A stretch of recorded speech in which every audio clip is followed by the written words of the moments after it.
Et puis le groupe de travail composé des agents et cadres de la DGDA sous la supervision de l'expert en gestion des ressources humaines à l'Organisation mondiale des douanes viennent de finaliser les outils de gestion nécessaires à la mise en œuvre efficace et efficiente de la réforme des ressources humaines au sein de l'administration douanière congolaise à l'issue de ces 10 jours d'intenses travaux. Ce groupe de travail a mis en place un plan de travail et formuler des recommandations pour la mise en œuvre d'un système de gestion moderne des ressources humaines basé sur les compétences.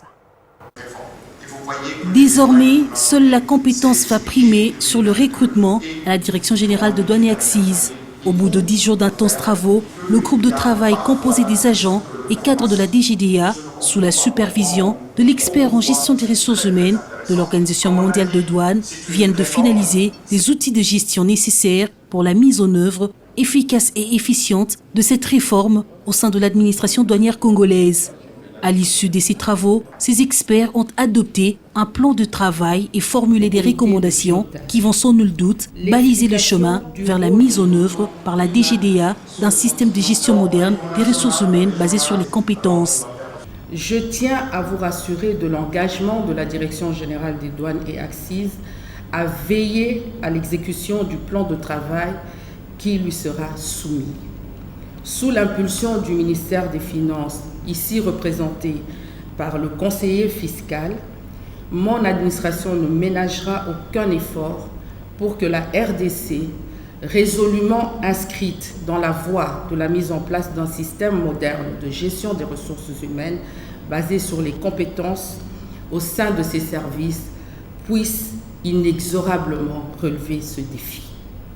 Pour l'expert en gestion des ressources humaines de l'OMD qui a contribué à la finalisation de ces outils, le travail se poursuit pour relever le défi car cette réforme s'inscrit dans une approche continue. L'objectif général de cette réforme, c'est de contribuer au rayonnement de la DGDA tant au niveau national, régional et international en matière de la GRH à travers l'institutionnalisation d'un système de gestion des ressources humaines transparent qui va lutter contre la corruption, moderne, qui va épouser tous les standards internationaux, mais surtout basé sur les compétences et le mérite. Les outils sont certes validés, mais le processus se poursuit pour, in fine, aboutir à cette réforme. On va continuer à implémenter les outils qui ont été définis selon le profil, selon les postes, Et dans le futur, en fait,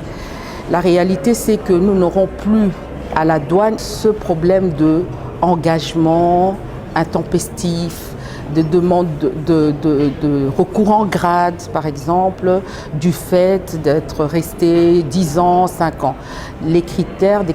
objectifs et bien clairs seront définis. Jeanne Blondine Kawanda, directrice générale de la douane, est convaincue qu'à l'issue de ce processus, la DGDA va disposer des outils qui prônent le professionnalisme, la transparence, l'éthique et la bonne gouvernance et qui sont également indispensables au respect de la loi et de la réglementation.